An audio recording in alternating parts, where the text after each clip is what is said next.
ਗੁਰਪ੍ਰੀਤ ਕੌਰ ਲੁਧਿਆਣੇ ਦੇ ਰਹਿਣ ਵਾਲੇ ਉਹਨਾਂ ਨੇ ਆਪਣੇ ਪਰਿਵਾਰ ਦੀ ਇੱਕ ਅਜਿਹੀ ਘਟਨਾ ਸਾਂਝੀ ਕੀਤੀ ਕਿ ਸ਼ਾਇਦ ਜਿਸ ਦੇ ਸਾਹਮਣੇ ਇਹ ਫੈਲੀ ਹੋਈ ਬਿਮਾਰੀ ਵੀ ਕੋਈ ਜ਼ਿਆਦਾ ਨਹੀਂ ਹੋਵੇਗੀ।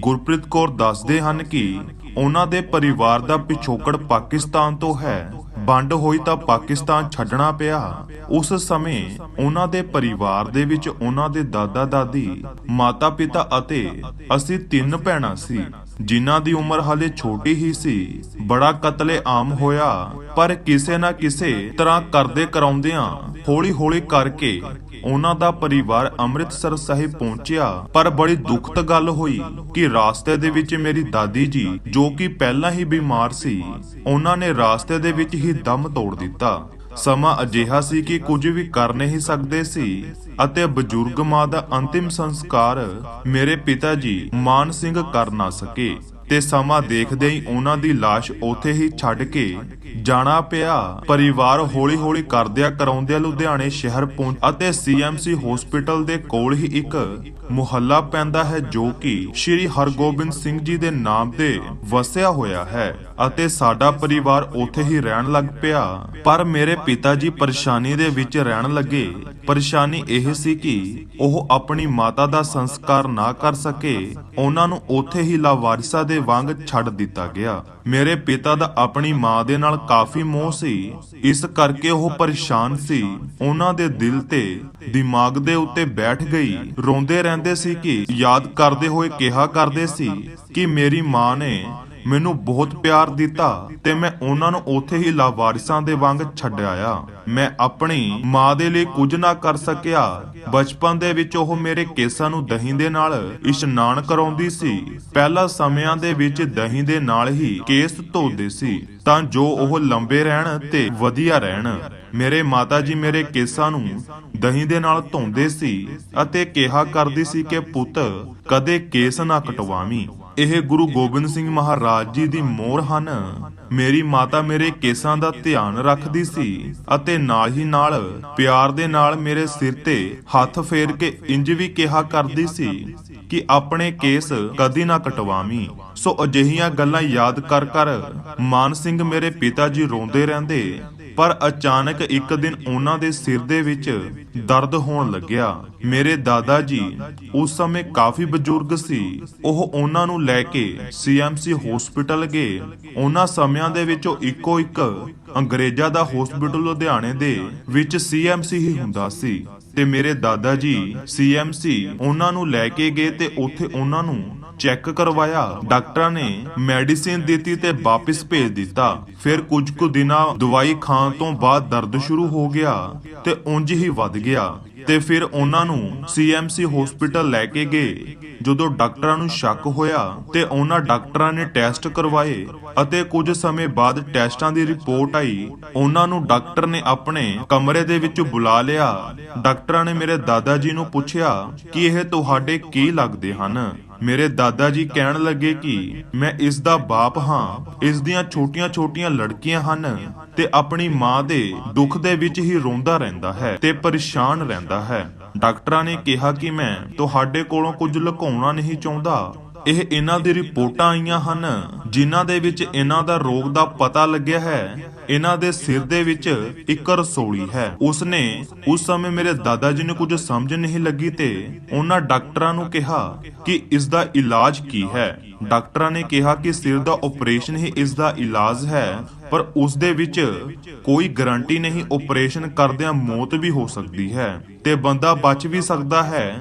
ਮੇਰੇ ਦਾਦਾ ਜੀ ਨੇ ਕਿਹਾ ਕਿ ਜੇਕਰ ਆਪਰੇਸ਼ਨ ਨਾ ਕਰਵਾਏ ਤਾਂ ਕੀ ਹੋਵੇਗਾ ਤੇ ਡਾਕਟਰ ਨੇ ਕਿਹਾ ਕਿ ਦਰਦ ਦੇ ਨਾਲ ਪਤਾ ਨਹੀਂ ਕਿਹੜਾ ਸਰੀਰ ਦਾ ਅੰਗ ਕੰਮ ਕਰਨਾ ਬੰਦ ਕਰ ਜਾਵੇ ਜਾਂ ਫਿਰ ਜ਼ਿਆਦਾਤਰ ਚਾਂਸ ਅੱਖਾਂ ਦੀ ਰੋਸ਼ਨੀ ਦੇ ਜਾਣ ਦੇ ਹੁੰਦੇ ਹਨ। ਮੇਰੇ ਦਾਦਾ ਜੀ ਦਵਾਈ ਲੈ ਕੇ ਤੇ ਪਿਤਾ ਨੂੰ ਲੈ ਕੇ ਘਰ ਆ ਗਏ। ਫਿਰ 15 ਕੁ ਦਿਨਾਂ ਬਾਅਦ ਉਸੇ ਤਰ੍ਹਾਂ ਹੀ ਹੋਇਆ। ਮੇਰੇ ਪਿਤਾ ਜੀ ਕਹਿਣ ਲੱਗੇ ਕਿ ਕੁਝ ਮੈਨੂੰ ਦਿਖਾਈ ਨਹੀਂ ਦੇ ਰਿਹਾ ਤੇ ਫਿਰ ਆਂਢ ਗੁਆਂਢ ਵਾਲਿਆਂ ਨੇ ਦਾਦਾ ਜੀ ਨੂੰ ਉਹਨਾਂ ਡਾਕਟਰਾਂ ਦੇ ਕੋਲ ਲੈ ਗਏ ਤੇ ਡਾਕਟਰਾਂ ਨੇ ਕਿਹਾ ਉਹੀ ਹੋਇਆ ਜਿਸ ਦਾ ਡਰ ਸੀ। ਇਸ ਦੀ ਇੱਕੋ ਇੱਕ ਹੱਲ ਹੈ ਆਪਰੇਸ਼ਨ ਕਰਨਾ, ਪਰ ਆਪਰੇਸ਼ਨ ਦੇ ਲਈ ਪੈਸੇ ਨਹੀਂ ਸਨ। ਡਾਕਟਰ ਨੇ ਮੇਰੇ ਦਾਦਾ ਜੀ ਨੂੰ ਕਿਹਾ ਕਿ ਮੈਂ ਤੁਹਾਡੀ ਇੱਕ ਤਰ੍ਹਾਂ ਮਦਦ ਕਰ ਸਕਦਾ ਹਾਂ ਕਿ ਮੇਰਾ ਇੱਕ ਅੰਗਰੇਜ਼ ਡਾਕਟਰ ਵਾਕਫ ਹੈ ਮੈਂ ਇੱਕ ਚਿੱਠੀ ਲਿਖ ਦਿੰਨਾ ਹਾਂ, ਤੁਸੀਂ ਚਿੱਠੀ ਲੈ ਕੇ ਉਸ ਡਾਕਟਰ ਦੇ ਕੋਲ ਜਾਓ। ਉਹ ਤੁਹਾਡਾ ਆਪਰੇਸ਼ਨ ਫ੍ਰੀ ਵਿੱਚ ਕਰ ਦੇਵੇਗਾ। ਜਦੋਂ ਤੁਹਾਡੇ ਕੋਲ ਪੈਸੇ ਹੋਣਗੇ ਤੁਸੀਂ ਉਸ ਡਾਕਟਰ ਨੂੰ ਦੇ ਦੇਣਾ, ਪਰ ਉਸ ਦੇ ਲਈ ਤੁਹਾਨੂੰ ਦਿੱਲੀ ਜਾਣਾ ਪਵੇਗਾ। ਉਹ ਚਿੱਠੀ ਲੈ ਕੇ ਮੇਰੇ ਦਾਦਾ ਜੀ ਘਰ ਆ ਗਏ। ਆਂਢ ਗੁਆਂਢ ਆ ਕੇ ਕਹਿਣ ਲੱਗਿਆ ਕਿ ਤੁਸੀਂ ਸੋਚੋ ਨਾ, ਦਿੱਲੀ ਜਾਓ ਤੇ ਇਲਾਜ ਕਰਵਾਓ। ਇਸ ਦੀਆਂ ਛੋਟੀਆਂ-ਛੋਟੀਆਂ ਬੱਚੀਆਂ ਹਨ ਅਤੇ ਇਹਨਾਂ ਦਾ ਸਹਾਰਾ। ਤੁਸੀਂ ਆਪਣੇ ਪਰਿਵਾਰ ਦੀ ਫਿਕਰ ਨਾ ਕਰੋ। ਆਪਾਂ ਤੁਹਾਡੀ ਨੂੰਹ ਤੇ ਇਹਨਾਂ ਬੱਚਿਆਂ ਨੂੰ ਤੁਹਾਡੇ ਪਿੱਛੋਂ ਆਪਣੇ ਪਰਿਵਾਰ ਦੀ ਤਰ੍ਹਾਂ ਹੀ ਖਿਆਲ ਰੱਖਾਂਗੇ। ਸੋ ਮੇਰੇ ਦਾਦਾ ਜੀ ਆਪਣੇ ਪਰਿਵਾਰ ਦੀ ਚਿੰਤਾ ਛੱਡ ਕੇ ਦਿੱਲੀ ਲੈ ਕੇ ਮੇਰੇ ਪਿਤਾ ਜੀ ਨੂੰ ਚਲੇ ਗਏ ਅਤੇ ਉਸ ਹਸਪੀਟਲ ਦੇ ਵਿੱਚ ਪਹੁੰਚੇ। ਹਸਪਤਾਲ ਦੇ ਵੱਲੋਂ ਮਾਨ ਸਿੰਘ ਮੇਰੇ ਪਿਤਾ ਜੀ ਦੇ ਸਾਰੇ ਟੈਸਟ ਹੋਏ ਤੇ ਉਹਨਾਂ ਨੂੰ ਉੱਥੇ ਦਾਖਲ ਕਰ ਲਿਆ ਗਿਆ। ਡਾਕਟਰਾਂ ਨੇ ਕਿਹਾ ਕਿ ਇਹਨਾਂ ਦਾ ਆਪਰੇਸ਼ਨ ਇੱਥੇ ਬੁੱਧਵਾਰ ਨੂੰ ਹੋਵੇਗਾ ਅਤੇ ਇਹਨਾਂ ਨੂੰ ਇੱਕ ਹਫ਼ਤਾ ਇੱਥੇ ਹੀ ਦਾਖਲ ਕਰਨਾ ਪਵੇਗਾ। ਸੋ ਮੇਰੇ ਦਾਦਾ ਜੀ ਮੇਰੇ ਪਿਤਾ ਜੀ ਦੇ ਨਾਲ ਉੱਥੇ ਹੀ ਰੁਕ ਗਏ ਤੇ ਫਿਰ ਮੰਗਲਵਾਰ ਸ਼ਾਮ ਨੂੰ ਡਾਕਟਰ ਆਏ ਤੇ ਸਾਰੇ ਮਰੀਜ਼ਾਂ ਨੂੰ ਚੈੱਕ ਕਰਦੇ ਹੋਏ ਮੇਰੇ ਪਿਤਾ ਜੀ ਦੇ ਕੋਲ ਪਹੁੰਚੇ ਤੇ ਹਾਲ ਚਾਲ ਪੁੱਛਣ ਲੱਗੇ। ਸਾਰੀ ਦਵਾਈ ਲਿਖੀ ਤੇ ਇਲਾਜ ਵੀ ਲਿਖ ਦਿੱਤਾ। ਕੋਲ ਖੜੀ ਨਰਸ ਨੂੰ ਡਾਕਟਰ ਕਹਿਣ ਲੱਗਿਆ ਕਿ ਕੱਲ 8 ਵਜੇ ਇਹਨਾਂ ਦਾ ਆਪਰੇਸ਼ਨ ਹੈ। ਇਹਨਾਂ ਨੂੰ ਸਵੇਰੇ ਆਪਰੇਸ਼ਨ ਥੀਏਟਰ ਦੇ ਵਿੱਚ ਲਿਆਉਣ ਤੋਂ ਪਹਿਲਾਂ 7 ਵਜੇ ਕਿਸੇ ਨਾਈ ਨੂੰ ਬੁਲਾ ਕੇ ਇਹਨਾਂ ਦੇ ਵਾਲ ਕਟਵਾ ਦੇਣੇ।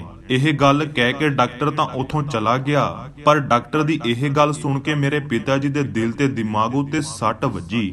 ਮੇਰੇ ਪਿਤਾ ਉੱਠ ਕੇ ਉੱਚੀ ਪਾਗਲਾਂ ਦੇ ਵਾਂਗ ਧਾਹਾਂ ਮਾਰਨ ਲੱਗੇ ਤੇ ਕਹਿਣ ਲੱਗੇ, ਮਾਂ ਹੁਣ ਕਿੱਥੇ ਹੈ ਗੁਰੂ ਗੋਬਿੰਦ ਸਿੰਘ? ਤੂੰ ਕਹਿੰਦੀ ਸੀ ਕਿ ਇਹ ਕੇਸ ਗੁਰੂ ਗੋਬਿੰਦ ਸਿੰਘ ਮਹਾਰਾਜ ਜੀ ਦੀ ਮੋਹਰ ਹਨ, ਇਹਨਾਂ ਨੂੰ ਨਾ ਕਟਵਾਈ।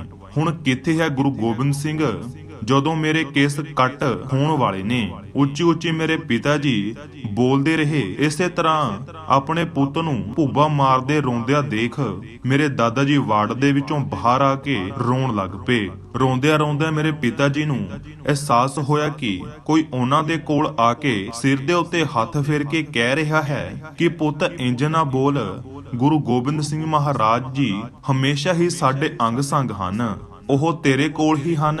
ਮੇਰੇ ਪਿਤਾ ਜੀ ਨੇ ਪੁੱਛਿਆ ਕਿ ਤੁਸੀਂ ਕੌਣ ਹੋ ਮਾਤਾ ਜੀ? ਉਹਨਾਂ ਨੇ ਕਿਹਾ ਕਿ ਮੇਰਾ ਨਾਮ ਸੁਰਜੀਤ ਕੌਰ ਹੈ ਅਤੇ ਮੈਂ ਇੱਥੇ ਹੀ ਨਰਸ ਦਾ ਕੰਮ ਕਰਦੀ ਹਾਂ। ਗੁਰੂ ਗੋਬਿੰਦ ਸਿੰਘ ਜੀ ਹਮੇਸ਼ਾ ਹੀ ਸਾਡੇ ਅੰਗ ਸੰਗ ਹਨ, ਤੁਸੀਂ ਇੰਜ ਨਾ ਬੋਲੋ, ਹੋ ਸਕਦਾ ਹੈ ਕਿ ਸਵੇਰੇ ਤੱਕ ਤੁਹਾਡੀ ਅੱਖਾਂ ਦੀ ਰੋਸ਼ਨੀ ਮੁੜਾਵੇ। ਸੋ ਇਸੇ ਤਰ੍ਹਾਂ ਗੁਰੂ ਗੋਬਿੰਦ ਸਿੰਘ ਮਹਾਰਾਜ ਜੀ ਨੂੰ ਨਾ ਬੋਲੋ, ਉਹ ਸਾਡੇ ਅੰਗ ਸੰਗ ਹੀ ਹਨ। ਮੇਰੇ ਪਿਤਾ ਜੀ ਇਹ ਮੂੰਹ ਦੇ ਵਿੱਚ ਬੋਲਦੇ ਹੋਏ ਸੋ ਗਏ ਕਿ ਕਿੱਥੇ ਹੈ ਗੁਰੂ ਗੋਬਿੰਦ ਸਿੰਘ। ਰਾਤ ਲੰਘ ਗਈ ਤੇ ਜਾਗ ਉਦੋਂ ਖੁੱਲੀ ਜਦੋਂ ਨਰਸ ਨੇ ਆ ਕੇ ਬੁਲਾਇਆ ਕਿ ਮਾਨ ਸਿੰਘ ਜੀ ਉੱਠੋ, ਆਪਰੇਸ਼ਨ ਲਈ ਜਾਣਾ ਹੈ, ਤੁਹਾਡੇ ਵਾਲ ਕਟਵਾਉਣੇ ਹਨ। ਮੇਰੇ ਪਿਤਾ ਦੀਆਂ ਅੱਖਾਂ ਬੰਦ ਸੀ ਤੇ ਅਚਾਨਕ ਨੀਂਦ ਚੋਂ ਉੱਠੇ ਤੇ ਅੱਖਾਂ ਖੋਲੀਆਂ।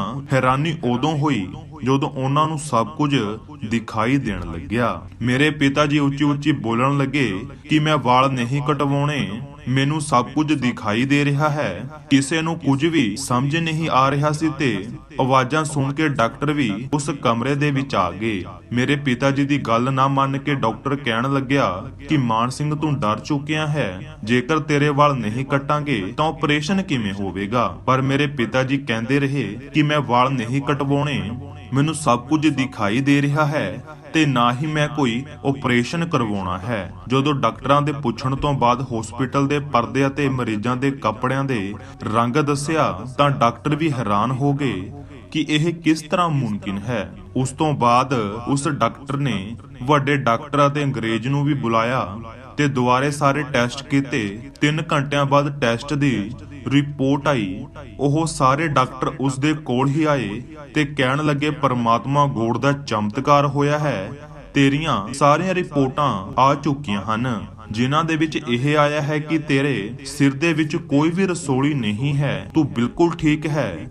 ਦਾਦਾ ਜੀ ਕਹਿਣ ਲੱਗੇ ਕਿ ਹੁਣ ਸਾਡੇ ਕੋਲ ਥੋੜੀ ਜਿਹੀ ਪੈਸੇ ਨੇ, ਆ ਰੱਖ ਲਵੋ, ਅਸੀਂ ਥੋੜੇ ਕਰਕੇ ਤੁਹਾਡੇ ਸਾਰੇ ਦੇ ਦੇਵਾਂਗੇ। ਡਾਕਟਰਾਂ ਨੇ ਕਿਹਾ ਕਿ ਸਾਨੂੰ ਸ਼ਰਮਿੰਦਾ ਨਾ ਕਰੋ, ਅਸੀਂ ਪੈਸੇ ਨਹੀਂ ਲੈਣੇ, ਤੁਹਾਡੇ ਕਰਕੇ ਪਰਮਾਤਮਾ ਦੇ ਸਾਡੇ ਹਸਪੀਟਲ ਦੇ ਵਿੱਚ ਚਰਨ ਪਏ ਹਨ, ਸਾਡੇ ਲਈ ਇੰਨਾ ਹੀ ਬਹੁਤ ਹੈ। ਸੋ ਵਾਪਿਸ ਆਉਣ ਲੱਗੇ ਮੇਰੇ ਪਿਤਾ ਜੀ ਕਹਿਣ ਲੱਗੇ ਕਿ ਮੈਂ ਇੱਕ ਵਾਰ ਉਸ ਨਰਸ ਨੂੰ ਮਿਲਣਾ ਹੈ।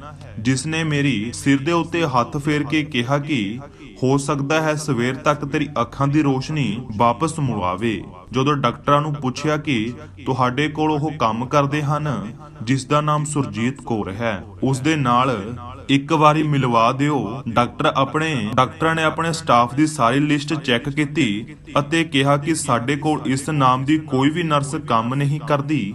ਉਹ ਤੁਹਾਡੇ ਗੁਰੂ ਹੀ ਸੀ ਜੋ ਸੁਰਜੀਤ ਕੌਰ ਦਾ ਰੂਪ ਧਾਰ ਕੇ ਆਏ ਸੀ, ਜਿਸ ਨੇ ਸਿਰ ਦੇ ਉੱਤੇ ਹੱਥ ਫੇਰ ਕੇ ਤੇਰੇ ਸਾਰੇ ਦੁੱਖ ਦੂਰ ਕਰ ਦਿੱਤੇ। ਸੋ ਇਸ ਤਰ੍ਹਾਂ ਪਰਮਾਤਮਾ ਸਾਡੇ ਅੰਗ ਸੰਗ ਹੀ ਹੁੰਦਾ ਹੈ, ਬਸ ਲੋੜ ਹੈ ਉਸ ਦੇ ਉੱਤੇ ਵਿਸ਼ਵਾਸ। ਗੁਰਬਾਣੀ ਦੇ ਵਿੱਚ ਕਿਹਾ ਗਿਆ ਹੈ ਇੱਕ ਵਿਸ਼ਵਾਸ ਦੀ ਗੱਲ ਹੁੰਦੀ ਹੈ, ਉਸ ਵਿਸ਼ਵਾਸ ਜੋ ਦਿਲ ਵਿੱਚੋਂ ਉਮੜ ਕੇ ਆਉਂਦਾ ਹੈ ਉਹ ਵਿਸ਼ਵਾਸ ਗੁਰੂ ਦੇ ਪੱਕਾ ਹੁੰਦਾ ਹੈ। ਇਸ ਤਰ੍ਹਾਂ ਦੀ ਵੀਡੀਓ ਦੇਖਣ ਦੇ ਲਈ ਸਾਡੇ ਚੈਨਲ ਨੂੰ ਸਬਸਕ੍ਰਾਈਬ ਕਰ ਲਵੋ।